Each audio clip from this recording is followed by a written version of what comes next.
Hello বন্ধুরা, এই মাত্র যে মন্দিরটি আপনারা দেখলেন, এই মন্দির সম্পর্কে আজকে জানবো এবং এই মন্দির ইতিহাস সম্পর্কে জানবো। সো কথা বলবো না, ভিডিও প্রবেশ করব।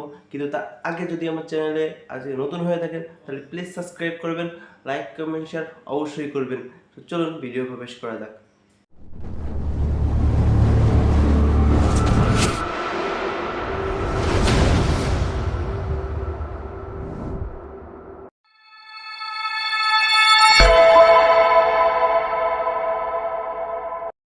সো বন্ধুরা, অনেক দিন বাড়িতে থাকার পর মা বাবা এবং দিদাকে নিয়ে ঘুরতে গিয়েছিলাম হান্ডিয়াল, পাবনা জেলার হান্ডিয়াল ইউনিয়নে, চাটমোহর উপজেলায়। সো ওখানে গিয়ে খুব সুন্দর একটা মন্দির পেয়েছি, সেটা হচ্ছে বাংলাদেশের শ্রেষ্ঠ মন্দির জগন্নাথ মন্দির। চলুন সে মন্দিরেই যাচ্ছি এবং সেই মন্দির সম্পর্কে আলোচনা করব, ঘুরে আসি। এই সেই রাস্তা, যে রাস্তা দিয়ে আমরা যাচ্ছি পাবনা জেলার হান্ডিয়াল ইউনিয়নের চাটমোহর উপজেলায়, যেটি বাংলাদেশেই অবস্থিত মন্দিরটি।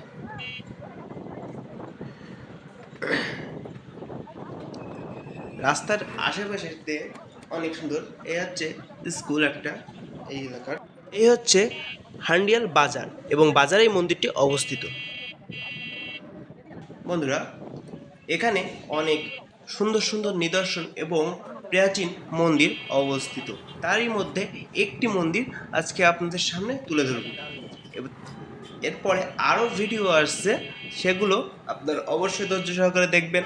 আর মন্দির সম্পর্কে বলবো মন্দিরে গিয়ে, তার আগে রাস্তাটুকু একটু দেখিয়ে নিই, যে রাস্তাতে গিয়েছি আমরা। সো কথা বলতে বলতে আমরা প্রায় পৌঁছে গিয়েছি মন্দির। ওই যে মন্দিরের চূড়া দেখা যাচ্ছে, চলুন মন্দিরে প্রবেশ করি। এই হচ্ছে হান্ডিয়াল ইউনিয়ন কোথায় বাংলাদেশে অবস্থিত সেটা দেখিয়ে দিলাম। আমরা মন্দিরে চলে এসেছি, এখন ভ্যান থেকে নামবো। দেখুন, ভ্যান থেকে নেমেছি। গেট নতুন করে নির্মাণ করা হচ্ছে, খুব সুন্দর করে এবং বিশাল গেট। যাই হোক, আমরা সবাই মন্দিরে প্রবেশ করলাম। এই হচ্ছে সেই জগন্নাথ মন্দির এবং পাশেই শ্রী শ্রী প্রভুপদ বৃন্দাবন চন্দ্র গোস্বামী মহারাজের ঠাকুরের মন্দির। যাই হোক, আমরা ঢুকছি, তার মানে আমি ঢুকছি মন্দিরে। এই মন্দিরে অনেক দেবদেবী এর মন্দির আছে। সো আস্তে আস্তে আমরা সবাই আস্তে আস্তে আমি সবাইকে দেখাবো। তার আগে শুরু করি মন্দিরের ইতিহাস। হান্ডিয়াল জগন্নাথ মন্দির পাবনা জেলার চাটমোহর উপজেলায় অবস্থিত, বাংলাদেশের অন্যতম প্রাচীন মন্দির ও পুরাকীর্তি। এটি প্রায় 700 বছরের পুরনো হিসেবে ধারণা করা হয়।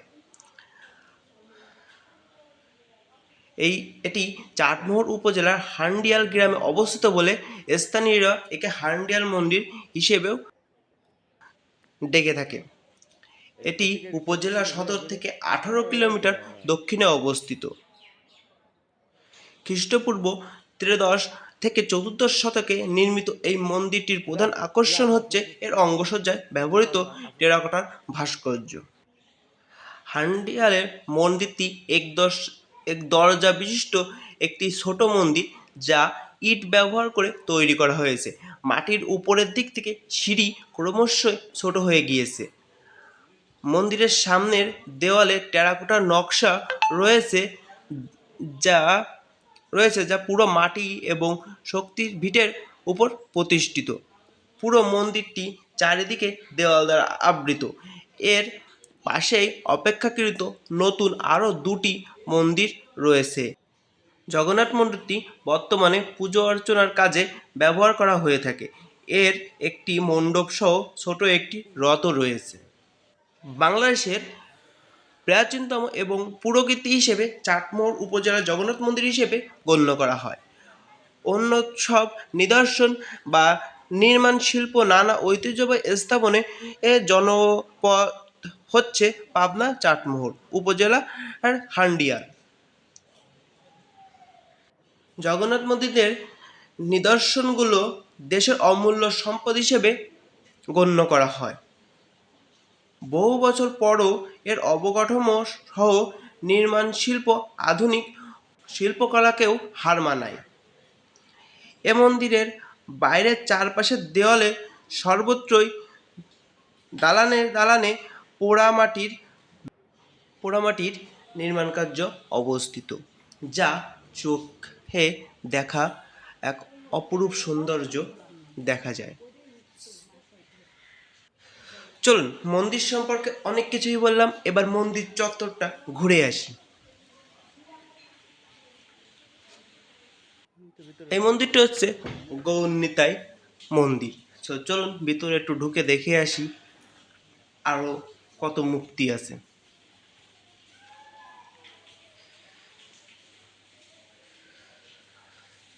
দেখুন কত সুন্দর সুন্দর মূর্তি, এগুলো সবই নিম কাঠ দিয়ে তৈরি করা হয়েছে। এই মূর্তিগুলো সবগুলোই নিম কাঠ দিয়ে তৈরি। কত সূক্ষ্ম কাজ করেছে কারিগররা, যে নিম কাঠের এত সুন্দর সুন্দর মূর্তি তৈরি করেছেন। দেখুন আসলেই চোখ ধাঁধিয়ে দেওয়ার মতো এই কারুকার্য সবগুলোই নিম কাঠের তৈরি। যারা নির্মাণ করেছেন তাদের জন্য অসংখ্য ধন্যবাদ এত সুন্দর সুন্দর মূর্তি তৈরি করার জন্য। আর মন্দিরটিকে দেখুন কত নিখুঁতভাবে কারুকার্য করে ফুটিয়ে তুলেছে মন্দিরটিকে।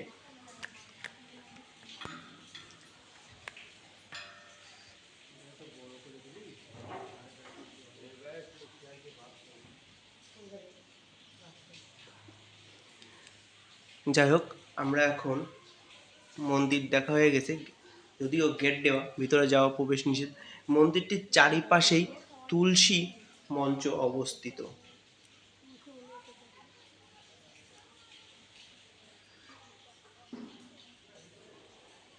এত সময় যে মন্দির নিয়ে আলোচনা করছিলাম, এই সেই জগন্নাথ মন্দির। সমস্তটাই এত সুন্দর কারুকার্য দিয়ে তৈরি করা হয়েছে, যা বর্তমান শিল্পকলাকেও হার মানায়। মন্দিরের মাথায় রয়েছে একটি সুদর্শন চক্র।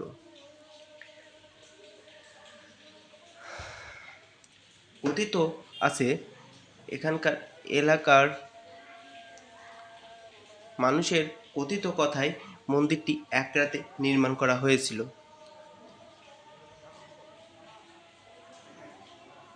দেখুন কত সুন্দরভাবে কারুকার্য দিয়ে মন্দিরটি নির্মাণ করা হয়েছে। দেখুন, আর মন্দিরটি আস্তে আস্তে মাটির নিচে ভিতরে চলে যাচ্ছে।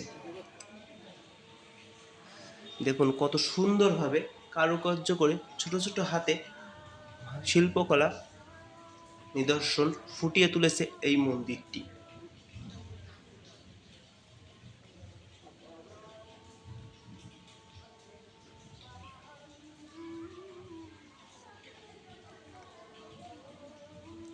দেখলেই আলাদা এক অপরূপ শান্তি লাগে মনের মাঝে, যে পবিত্র। আমরা এখন চলেছি শ্রী শ্রী প্রভুপদ বৃন্দাবন চন্দ্র গোস্বামী মহারাজের মন্দিরে। দেখুন কত সুন্দরভাবে নিখুঁত শিল্পকর্ম ফুটিয়ে তুলেছে মন্দিরের চারিপাশে। চলুন মন্দিরটি ঘুরে দেখা যাক, এবং মহারাজকে না দেখতে পেলেও তার বিগ্রহ এই মন্দিরে অবস্থিত। চলুন দেখে আসি সমস্ত কিছুই।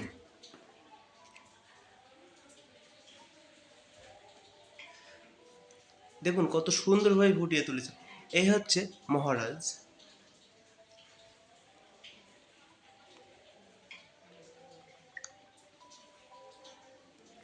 শ্রী শ্রী বৃন্দাবন চন্দ্র গোস্বামী, তার মূর্তি মাথায় রূপোর মুকুট এবং নিমকাঠ দিয়েই তৈরি করা হয়েছে তাকে, তার বিগ্রহকে। অপরূপ সৌন্দর্য দিয়ে তৈরি করা হয়েছে। যারা এই নিমকাঠ দিয়ে বিগ্রহগুলো তৈরি করেছেন তাদেরকে আবারও শ্রদ্ধার সঙ্গে প্রণাম জানাচ্ছি। আর যারা নিখুঁত হাতে এই মন্দিরগুলো সুকারিকর্যে ফুটিয়ে তুলেছে তাদেরকে অসংখ্য ধন্যবাদ জানাই। আমরা যখন বিশ্রাম নিচ্ছিলাম তখনকার কিছু মুহূর্ত। আর এই মন্দিরটি হচ্ছে একটু আগে যে বিগ্রহ দেখিয়েছিলাম গৌরনীতায়, সেই মন্দির, তাদের মন্দির। চলুন দেখে এই মন্দিরটিও অনেক সুন্দর এবং অনেক বড়।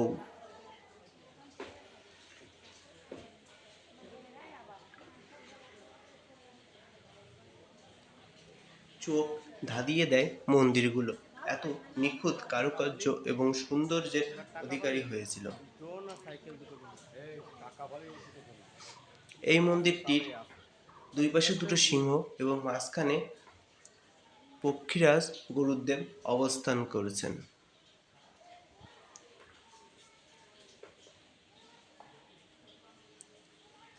সত্যি অপরূপ সৌন্দর্য এই মন্দিরটির। এই মন্দিরের সব থেকে বড় অনুষ্ঠান হয় রথযাত্রার সময়। হাজার হাজার ভক্তরা এখানে উপস্থিত হন শুধু জগন্নাথকে একটিবার দেখার জন্য। আমরাও জগন্নাথকে দেখাবো, এই ভিডিওই না পারি পরের ভিডিও অবশ্যই জগন্নাথ দেবকে আপনাদের দেখাবো। আর এখানে যারা যারা মন্দিরে পুজো করেছেন তাদের নাম লেখা আছে। এখন একটু চলুন ভিতর থেকে ঘুরে আসি। দেখুন এখানে নিম কাঠ দিয়ে তৈরি করা হচ্ছিল অনেক সুন্দর সুন্দর মূর্তি। তবে এই মন্দিরের সব থেকে সুন্দর একটি দিক হলো এখানে প্রতিটা মূর্তি নিম কাঠ দিয়েই তৈরি করা হয়। দেখুন এখানে নিম কাঠের মূর্তি তৈরি করার কিছু কাজ চলছে। নিম কাঠগুলো কেটে কেটে পিস পিস করে রাখা হয়েছে, ওখানে দেখাবো। তার আগে এই ঘরগুলোতে যে গোস্বামী মহাজনরা বিশ্রাম করেন তাদের কক্ষ। দেখুন উপরে তাদের নাম লেখা রয়েছে, যারা যারা এই বিশ্রামগারে বিশ্রাম নেন।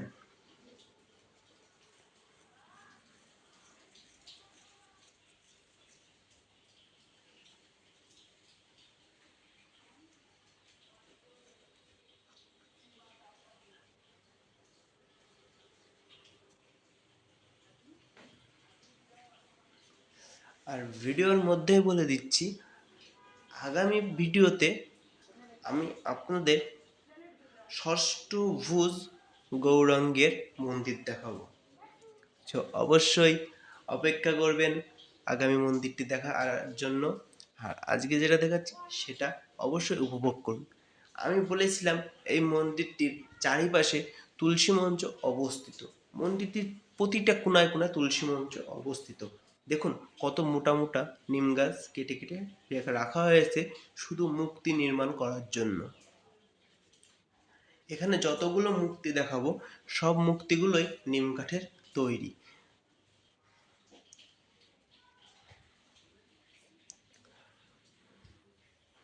চলো অনেক তো হলো মন্দির, এবার রান্নাঘর থেকে ঘুরে আসা যাক।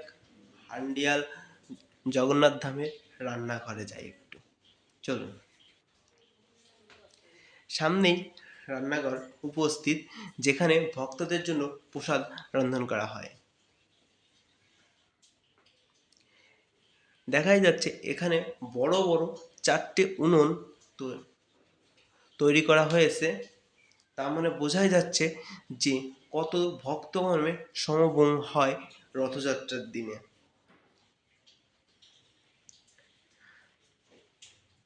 আপনাদের ভালোবাসা এবং সাপোর্ট যদি পাই অবশ্যই রথযাত্রার সময় আপনাদের জন্য এই মন্দিরের ভিডিও আবারও নিয়ে আসতে পারি, যদি আপনাদের ভালোবাসা এবং সাপোর্ট আমি পাই। তার জন্য প্লিজ চ্যানেলটিকে সাবস্ক্রাইব এবং শেয়ার করবেন দ্রুত, যাতে আমি আরও ভালো ভালো ভিডিও আনতে পারি আপনাদের জন্য। চলুন মন্দিরটির সামনের দিকে যাওয়া যাক। দেখুন এই সিঁড়ি দিয়ে মন্দিরের উপরে ওঠা যায়, কিন্তু দরজা বন্ধ বলে উপরে উঠতে পারলাম না, তার মানে ছাদে উঠতে পারিনি। উপরের থেকে দরজা বন্ধ করে রাখা হয়েছে যাতে কেউ উঠতে না পারে। শুধুমাত্র রথযাত্রার দিনে এই দরজাটা খোলা হয়। আর আমরা গিয়েছিলাম যখন পূজার শেষ, সেই সময়। এজন্য মন্দিরের অনেকগুলো দরজাই বন্ধ হয়ে গিয়েছিল, যা আপনাদের দেখাতে পারিনি। দেখুন কত নিদর্শন এবং কারিগর্যের ভিত্তি থেকে এই ডিজাইনগুলো করেছে শিল্পীরা।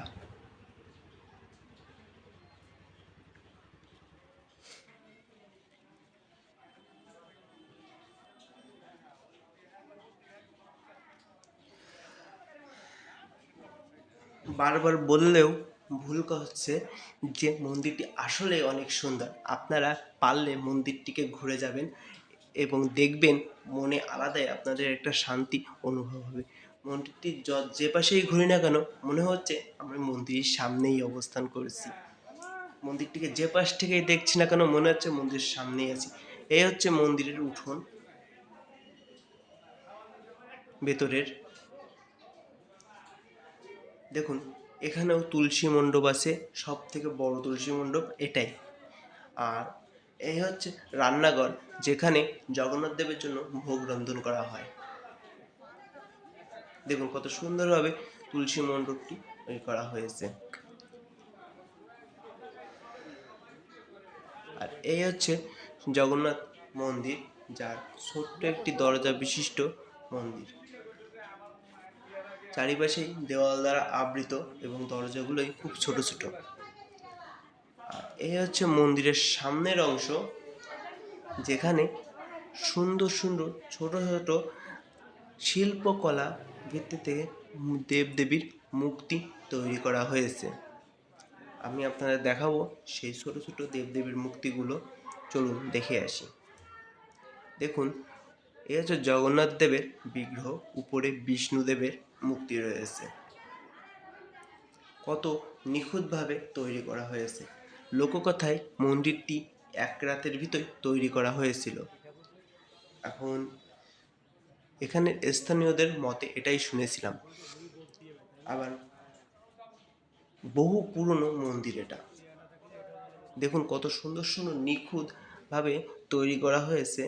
পাশের ছোট ছোট মূর্তিগুলো আঁকা হয়েছে, কারুকার্য দেখুন কত সুন্দর।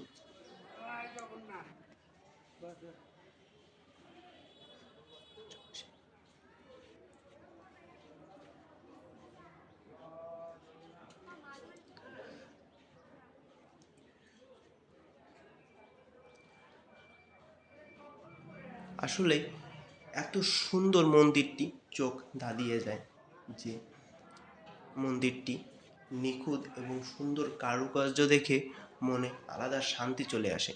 এত সময় তো দেখলাম জগন্নাথ মন্দির, চলুন এখন একটু দেখে আসি দেবী দুর্গা এবং মা বাসন্তীর মন্দিরটা। তার আগে মন্দিরটিকে আরও একবার দেখিয়ে নিচ্ছি যে নতুন যে মন্দিরটি করা হয়েছে সেটা এটাই। চলো, এখানে রথ রাখা হয়। আমরা যে এখানে রথ রাখা হয়, পরের ভিডিওতে রথ দেখাবো আপনাদের, এই ভিডিওতে দেখাতে পারলাম না। চলুন মা বাসন্তী মায়ের মন্দির থেকে ঘুরে আসি।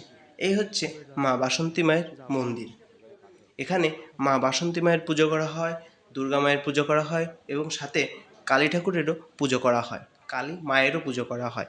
চলুন ভিতর থেকে দেখে আসি। যেহেতু তালা মারা, তাও কষ্ট হচ্ছে আপনাদের বিগ্রহগুলো দেখানোর বা মূর্তিগুলো দেখাতে, তাও আপনাদের দেখাবো। দেখি চলুন। দুর্গা দেবী বাসন্তী দেবী সব একই পুজো, এক প্রকৃতি। এই হচ্ছে মা বাসন্তী দেবী এবং দুর্গা দেবী, একই সাথে বছরে দুইবার পুজো করা হয়। এই মূর্তিতে মনে হচ্ছে মা স্বয়ং সামনে দাঁড়িয়ে আছেন। এই মূর্তিটিও নিম কাঠ দিয়ে তৈরি করা হয়েছে। পাশে কালী মূর্তি, দেখুন কত সুন্দরভাবে নিম কাঠ দিয়ে মূর্তিটি তৈরি করা হয়েছে। আসলে মন জুড়িয়ে যায় মাকে দেখলে। সামনে শিবলিঙ্গ রাখা হয়েছে, আবার কোষ্ঠী পাথরেরও কিছু মূর্তি সামনে রাখা আছে। অনেকে বলে যে এক মন্দিরে দুই বিগ্রহ রাখা ঠিক নয়, কিন্তু এটা ঠিক নয়। মন থেকে যেটা ইচ্ছা সেটাই করা যায়। তারা তো সবাই এক, তাই না? আপনি পুরনো যত মন্দির আছে সব মন্দিরে গিয়েই দেখবেন, বহু মন্দিরে এখনও বিভিন্ন দেবদেবীর মূর্তি একত্রে রাখা হয়। সো এখানে পুজো হয়। এই দেখুন কালী মায়ের মূর্তি কত সুন্দর করে তৈরি করা হয়েছে। মায়ের মূর্তিটিও নিম কাঠ দিয়েই তৈরি করা হয়েছে।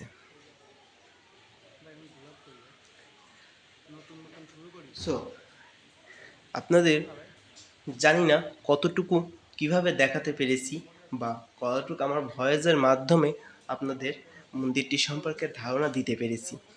হয়তো ভালো হয়নি বা খারাপ হয়েছে, কিন্তু যদি ভালো হয়ে থাকে আর খারাপ হয়ে থাকে আমার ভুল ত্রুটি মার্জনা করবেন। আর মাকে নিয়ে একটু মন্দিরটি ঘোরার চেষ্টা করছিলাম, প্রদক্ষিণ করছিলাম মাকে নিয়ে, সেটার ভিডিও একটু দেখালাম। দেখুন এ হচ্ছে আমার মা।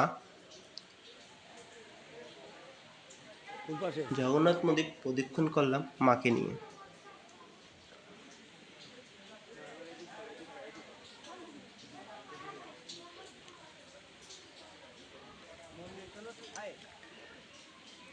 আর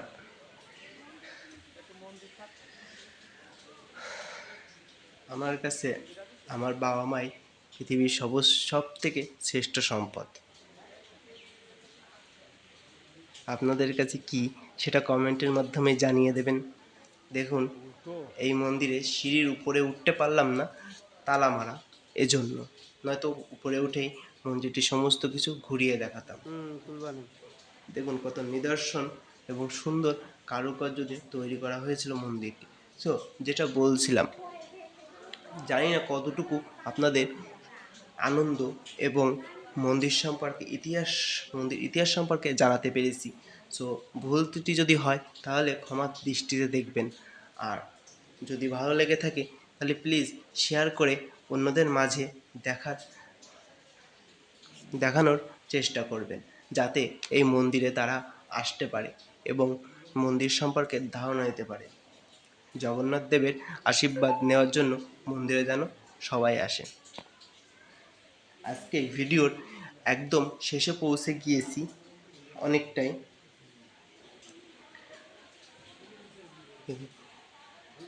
ইনি হচ্ছে মন্দিরের বর্তমান গোসাই।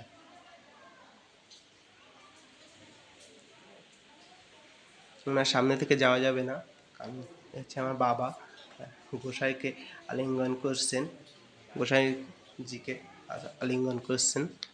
দেখুন, যাই হোক,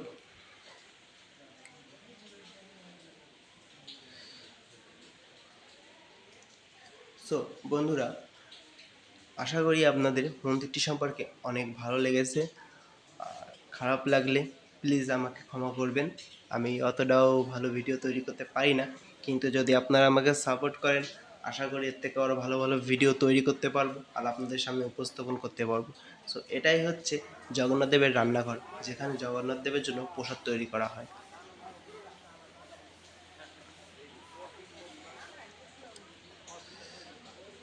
সো আজকের মতো বিদায় নেওয়ার সময় এসে গিয়েছে। দেখা হবে অন্য কোনো ভিডিওতে। পরের ভিডিও নিশ্চয় মনে রাখবেন, প্রভু ষষ্ঠভুজ গৌরাঙ্গ মহাপ্রভুর মন্দির সম্পর্কে আলোচনা করব এবং দেখব সে মন্দিরের সুন্দর নিদর্শন। জগন্নাথ মন্দির থেকেও সেই মন্দিরে অনেক সুন্দর আরও ছোট ছোট মূর্তি বিরাজমান। তার কিছু ছবি ভিডিওর শেষে দিয়ে যাচ্ছি, যেটা আগামী পর্বে আপনাদের আমি দেখাবো। সো কথা না বাড়িয়ে আজকের মতো বিদায় নিচ্ছি। সবাই ভালো থাকবেন, সুস্থ থাকবেন এবং আমাকে আশীর্বাদ করবেন। সো আজকের মতো বিদায়, bye bye.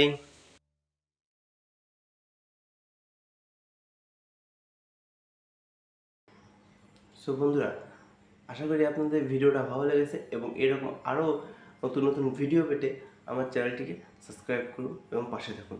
Like comment share অবশ্যই করবেন। সো পরবর্তী ভিডিওর জন্য অপেক্ষা করুন। আজকের মতো বিদায়, বাই।